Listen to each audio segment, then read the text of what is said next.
the construct of Robert Rogers, of that Americanized warrior, that's a product of the 19th century, the same cultural forces that made The Last of the Mohicans such a literary hit resurrected Robert Rogers from oblivion.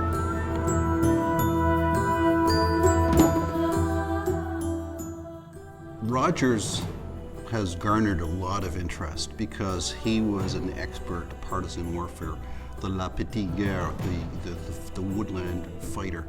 And basically these tactics had been adopted from their Indian adversaries. Rogers first came to prominence as a ranger himself for the simple reason that the British were very, very short on Indian allies of their own. Unlike the French, the British, particularly because they suffered defeats early in the war, lost a lot of prestige, and nothing was more important to the Indians than prestige. So if you haven't got Indians doing your scouting, you need to find someone else to do it for you. And there weren't too many volunteers in 1755 because it was a very, very dangerous business. Rogers was all a part of this world of survival, of ingenuity.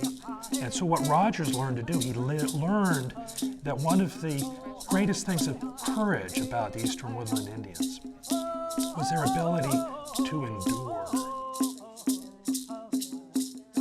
And Rogers absorbed that, and then he used those criteria of courage, very different from British Western courage, where you stood up even though the cannonballs were mowing you down.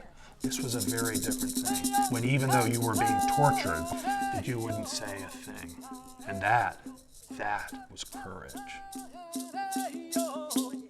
When the word went out for men to join up and to go off and fight the French and Indians, Rogers was one of the first to sign up. And because he was a charismatic young leader, he was able to recruit quite a lot of his neighbors and was given the rank of captain. When Rogers was putting his companies together, he was taking hard-bitten Yankees, he had freed slaves, he had Indians that he made officers in his ranks. And what became very clear immediately with the British soldiers that were there was how different Rogers' Rangers were from them, and there were a great deal of friction as a result of that. European soldiers were trained to fight in tight formations, to do their jobs as a cog in a big machine, to fear his commanding officer just as much as the enemy. Rogers epitomizes the aggressive, offensive spirit that is sorely lacking in the British Army in 1755. What really started happening was a very nascent democratic thing was going on. Rogers was listening to the lowliest private. If he had something to say, information came up the line. And they started creating this unit, where the unit itself was something that everybody belonged to. And as a result of that, Rogers could push his men to do extraordinary things. And these, in often cases, certainly to the British, were the dregs of the colonial society. There's an assumption that the British needed a Robert Rogers. They needed this Americanized Englishman.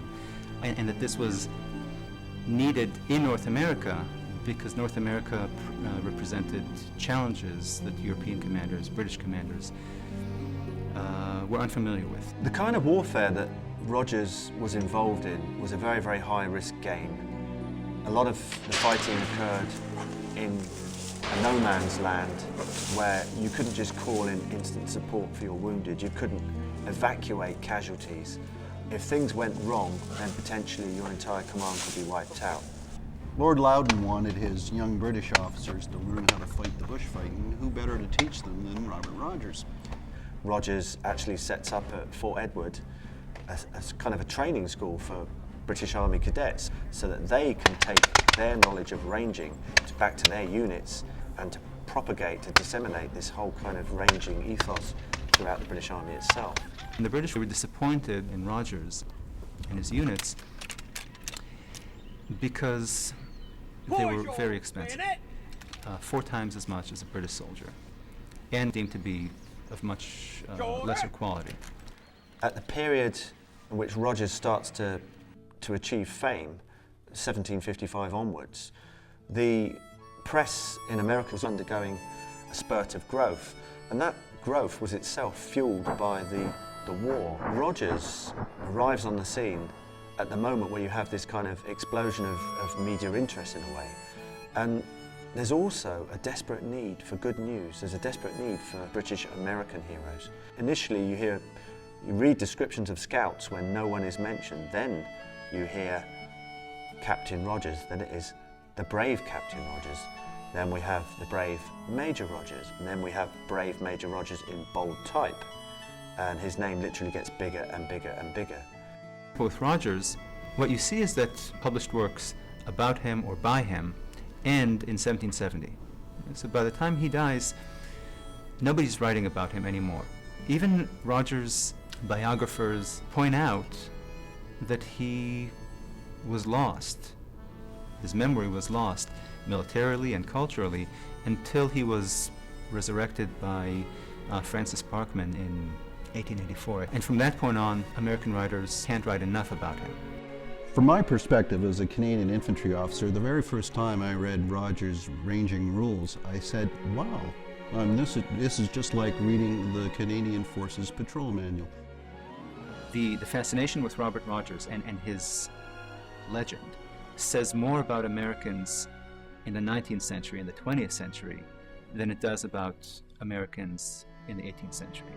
Something happened as America expanded, as Americans became perhaps more self-confident, perhaps more concerned about frontier values disappearing. But whatever it is, something was happening to Americans in the 19th century that made them want to find truly American heroes in their past. I think if you look at Rogers' life and the arc, it's like a Greek tragedy. Here you have one of America's firstborn heroes, really of mythic proportionality. And by the end of the Revolution, he is a broken man. He is not in his country. He has no possibility of coming back. His dreams of going to the Northwest Passage and going west will be realized 50 years later. And it is tragic, in a sense, the possibility of what could have happened.